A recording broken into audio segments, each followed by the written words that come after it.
नमस्कार, मी देवयानी वरसकर. डॉक्टर लाईव्हमध्ये तुम्हा सगळ्यांचं मनपूर्वक स्वागत आहे. खरं तर सिंधुदुर्ग जिल्हा गेल्या मार्च महिन्यापासून फार एका वेगळ्या आरोग्याच्या दृष्टीने गर्तेत सापडलेला होता.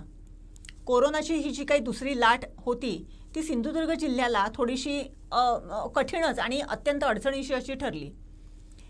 पहिल्या लाटेमध्ये सिंधुदुर्ग जिल्हा जो असा एक थोडासा वेगळ्या पद्धतीने आपण त्याला हँडल केलेला होता किंवा तेव्हा त्याची तीव्रता थोडीशी कमी होती. मात्र दुसऱ्या लाटेचा फार वेगळा आणि अत्यंत सिव्हिअर असा परिणाम आपल्या सिंधुदुर्ग जिल्ह्यावर झाला. परंतु हा परिणाम झाला तरी आपल्या सिंधुदुर्ग जिल्ह्याची जिल्हा आरोग्य यंत्रणा अजिबात डगमगली नाही. पेशंटची संख्या वाढत होती, दिवसेदिवस रुग्णालयांमध्ये पेशंट भरती होत होते. मात्र तरीही या यंत्रणेने अहोरात्र मेहनत घेऊन हा जो काही काउंट आहे किंवा हा रुग्णसंख्येचा जो काही आलेख आहे तो कंट्रोलमध्ये आणण्यासाठी अत्यंत आटोकाट असे प्रयत्न केलेले आहेत. दिवसागणित हॉस्पिटल्समध्ये, रुग्णालयांमध्ये, कोविड सेंटरमध्ये रुग्णांची भरती होत होती. मात्र तरीही न डगमगता या जिल्हा आरोग्य प्रशासनाने अत्यंत समर्थपणे ही सगळी परिस्थिती हाताळली आणि त्याचा काहीसा दृश्य परिणाम आपण ही संख्या कमी झाल्यावरती, कोविड बाधितांची संख्या कमी झाल्याच्या या एका रिझल्टकडे आपण बघत आहोत. या आणि अशाच गोष्टींची चर्चा करण्यासाठी आज आपल्याबरोबर आहेत आपल्या जिल्ह्याचे प्रभारी जिल्हा शल्यचिकित्सक डॉक्टर श्रीपाद पाटील. हे डॉक्टर श्रीपाद पाटील, आपलं सिंधुदुर्ग लाईव्हच्या चॅनलमध्ये खूप खूप स्वागत आहे. नमस्कार मॅडम. सर, खरं तर आपण गेली कित्येक वर्ष इथे सिंधुदुर्ग जिल्ह्यामध्ये काम करताय, परंतु जेव्हा ही कोविडची लाट आली, पहिली लाट आली, परंतु दुसरी लाट आपल्या जिल्ह्यासाठी फारच अडचणीची ठरली. किंबहुना जी काही रुग्णसंख्या होती तो आपल्या आरोग्याच्या दृष्टीने भेडसावणारा फार मोठा असा प्रश्न होता. कसं काय मॅनेज केलं? कारण आपला छोटासा जिल्हा आहे, आपले लिमिटेड रिसोर्सेस आहेत. कसं काय मॅनेज केलं तुम्ही? मॅडम नमस्कार. जी कोविडची पहिली लाट जी होती त्या लाटेमध्ये जसा वर गेला तसाच तो लवकर कर्व खाली आलेला आहे. पण ही दुसरी लाट जी होती ती पूर्ण भारतात, महाराष्ट्रात आणि सिंधुदुर्गमध्ये वेगवेगळ्या वेळी ती पीक वरती गेलेली आहे. त्यामध्ये सिंधुदुर्ग जिल्ह्याचा हा मे आणि जून जो महिना आहे तो आपल्यासाठी पीक होता. आता ह्या महिन्यामध्ये जर आकडेवारी बघितली तर मे महिन्यामध्ये आपली पहिल्या वीकमध्ये 30% पॉझिटिव्हिटी रेट होते, दुसऱ्या वीकमध्ये 29% होता, तिसऱ्या वीकमध्ये 22% होता व चौथ्या वीकमध्ये हा 21% होता.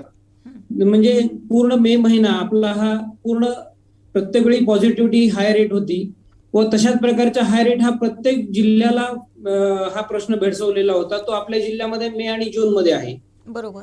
तर या ठिकाणी जेव्हा आपल्याला ह्या केसेस जेव्हा पॉझिटिव्हिटी रेट वाढला व आपल्या जी आयपीडी जी आहे, आंतररुग्ण संख्या जी आहे ती वाढत होती. आणि अजून एक दुसरं वैशिष्ट्य म्हणजे ह्या जी सेकंड लाट होती, दुसरी लाट, त्या दुसऱ्या लाटमध्ये ह्या पेशंटसाठी ऑक्सिजनची रिक्वायरमेंट बऱ्यापैकी प्रमाणात वाढलेली होती प्रत्येक पेशंटचा. हा जो कोरोनाचा जो व्हायरस होता, ह्या व्हायरसनी जेव्हा आपल्याला एखाद्या वेळेस लंग्स न्यूमोनिया होतो तर त्यावेळेस जी ऑक्सिजनची रिक्वायरमेंट फर्स्ट लाटेमध्ये होती त्यापेक्षा कित्येक पटीने वाढलेली ऑक्सिजनची रिक्वायरमेंट होती, बेड्सची रिक्वायरमेंट पण होती व त्याचप्रमाणे औषधांची रिक्वायरमेंट पण त्याच प्रमाणात वाढलेली होती. तर ह्या सगळ्या प्रश्नावरती आपल्याला राज्य शासनाच्या मदतीने पालकमंत्री, माननीय collector madam, CO sir, SP sir यांच्या मदतीने आपण ह्याच्या बऱ्यापैकी प्रश्नावरती आपण मात करू शकलेलो आहे.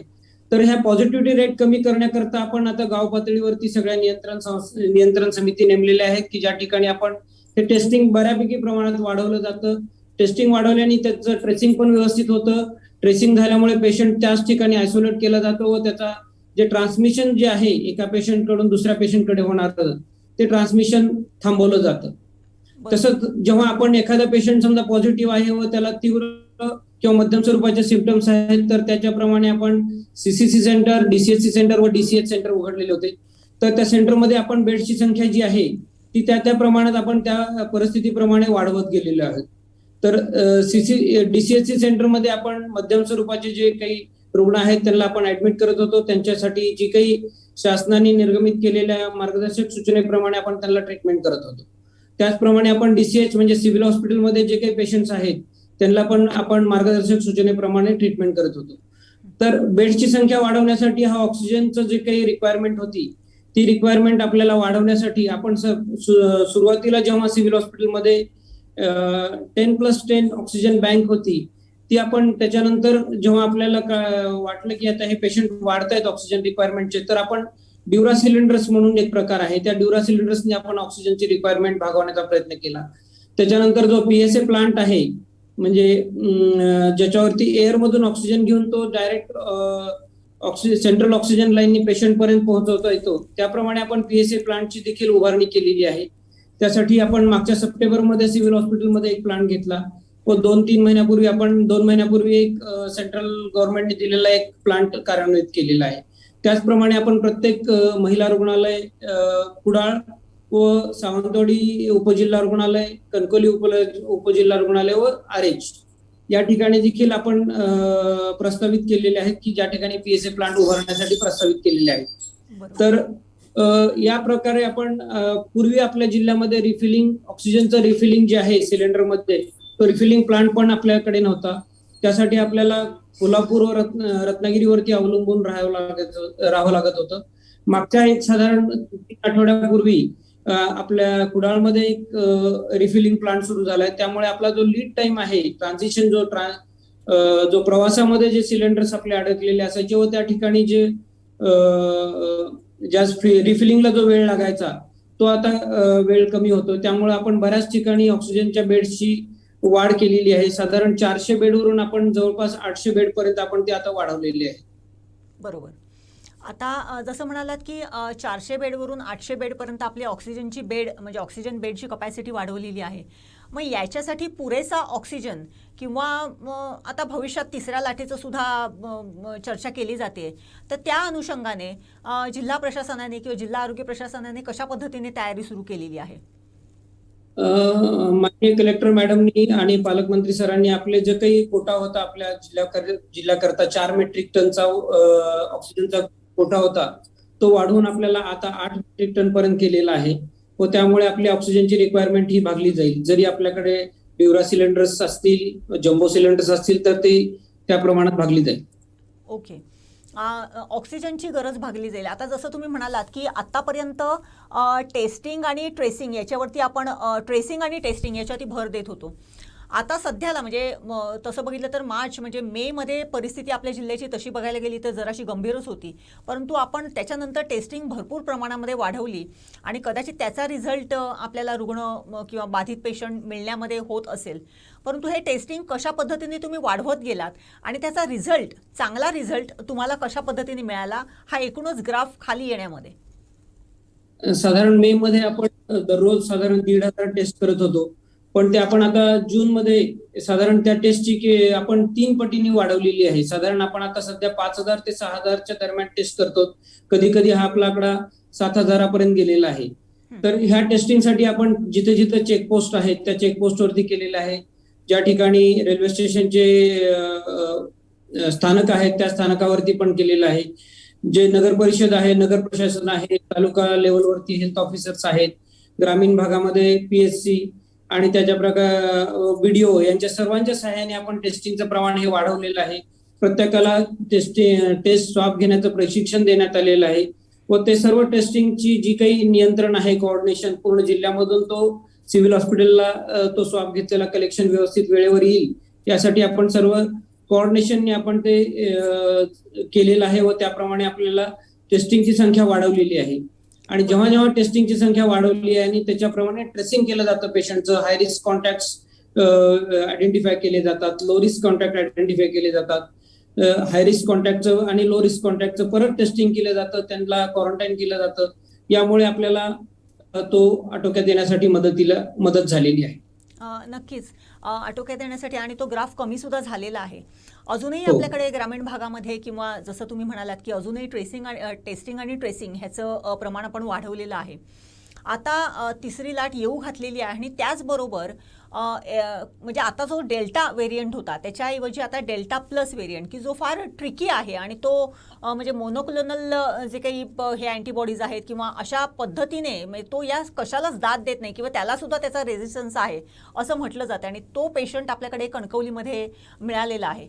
मुळात आधी हा जो काही डेल्टा प्लस व्हेरियंट आहे तो शोधणं किंवा तो आयडेंटिफाय करणं हे आपल्या जिल्हा पातळीवरती होते की त्याची यंत्रणा काही वेगळी असते? नाही, हा जो डेल्टा प्लस व्हेरियंट आहे तो आपल्या जिल्ह्यामध्ये डायग्नोसिस होत नाही. तो ते रिसर्च लॅबोरेटरीमध्येच त्याचं निदान होतं.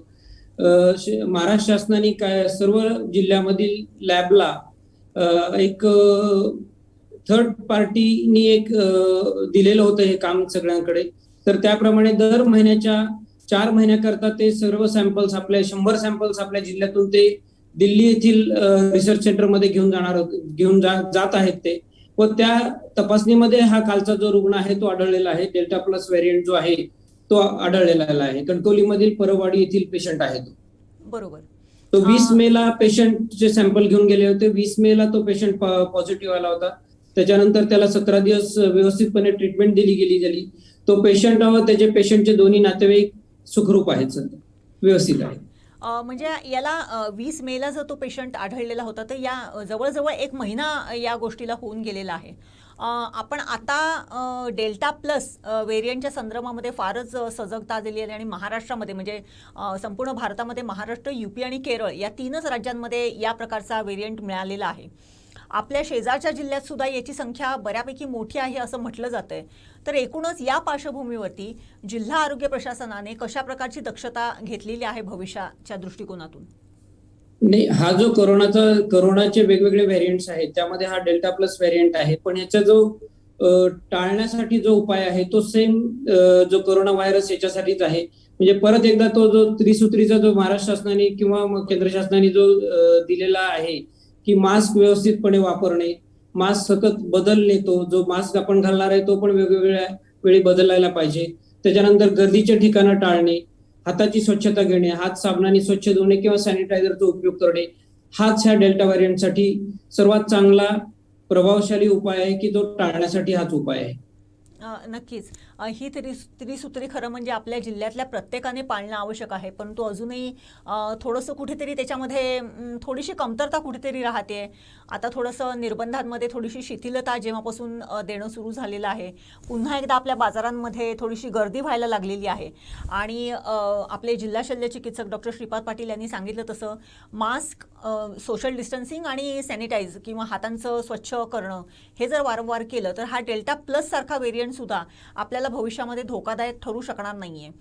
सर, डेल्टा प्लसची जेव्हा चर्चा होते तेव्हा डेल्टा प्लसचे जे काही लक्षणं असतात ती काही वेगळी असतात का? ह्या आतापर्यंतच्या कोरोनाच्या लक्षणांपेक्षा ह्याची लक्षणं काही वेगळी असतात का?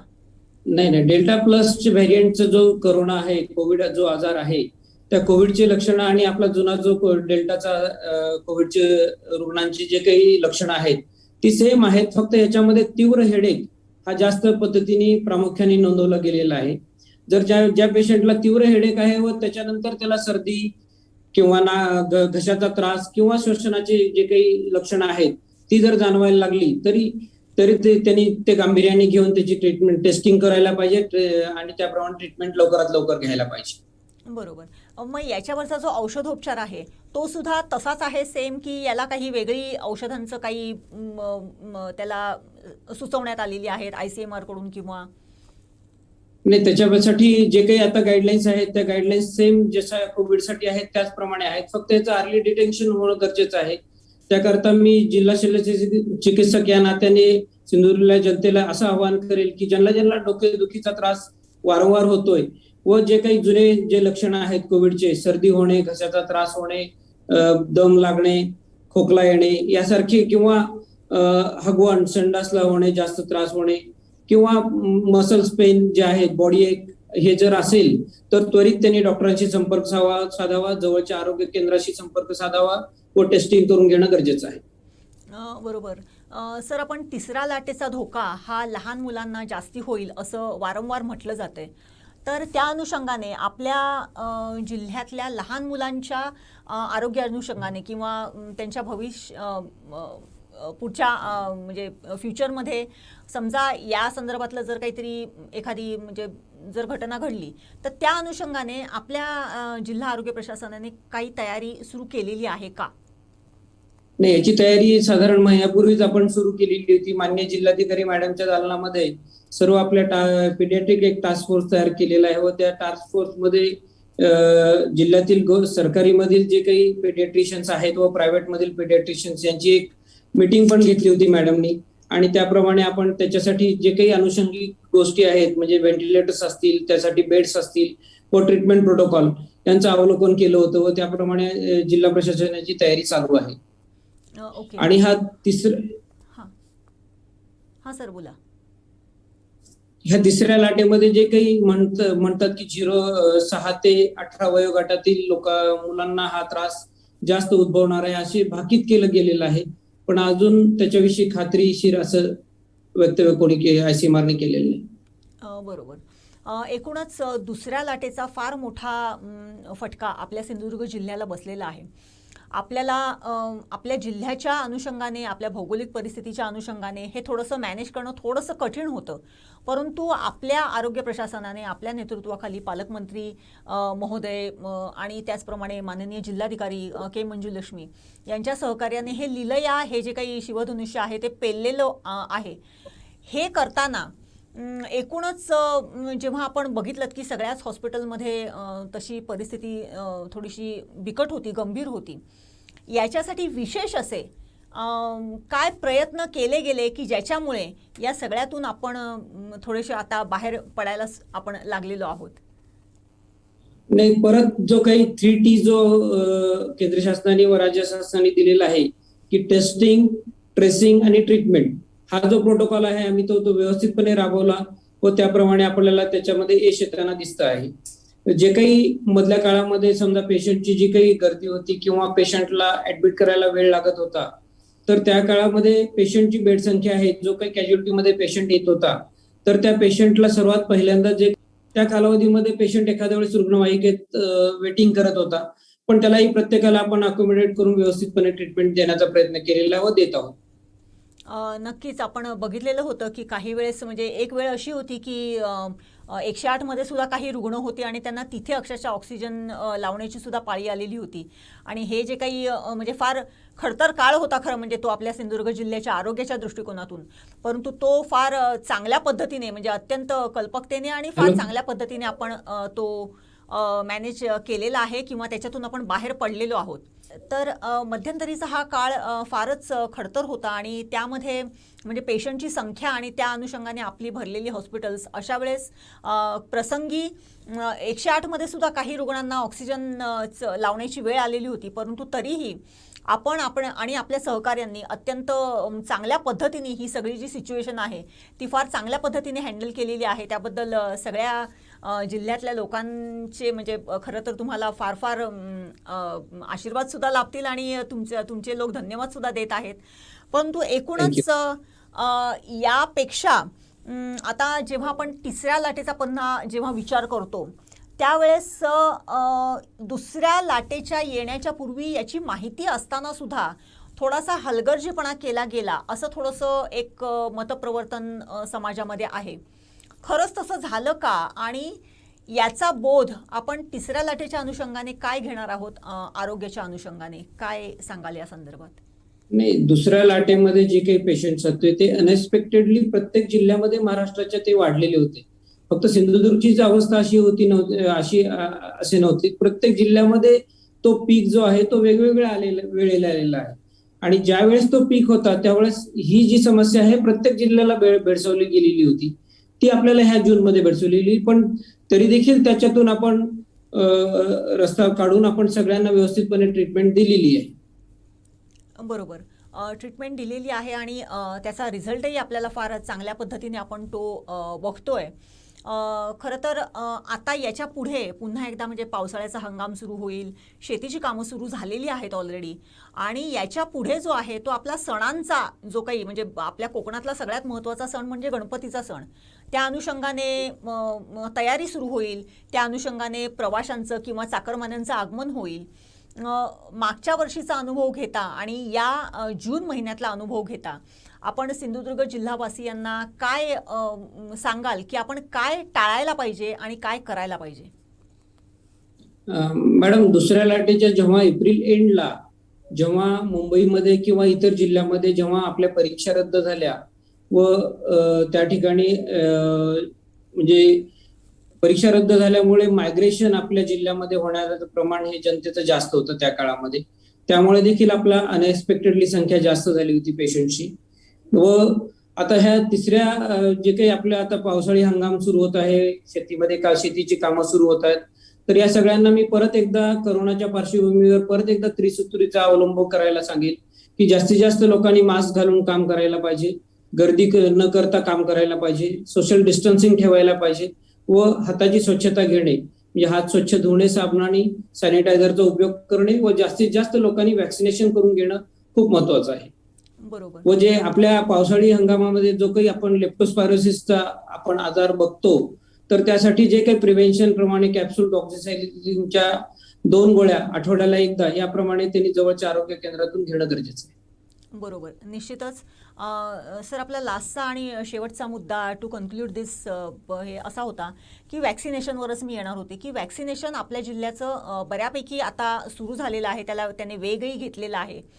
एक नेहमी एका शब्दाचा नेहमी वापर केला जातो की हर्ड इम्युनिटी, की बाबा एक ठराविक पर्सेंटेजपर्यंत हे जर झालं तर हर्ड इम्युनिटी येते आणि ॲटोमॅटिकली त्या संपूर्ण म्हणजे त्या जनतेला एक प्रकारचं कव्हर या एखाद्या रोगाच्या विरोधात लढण्याचं मिळू शकते.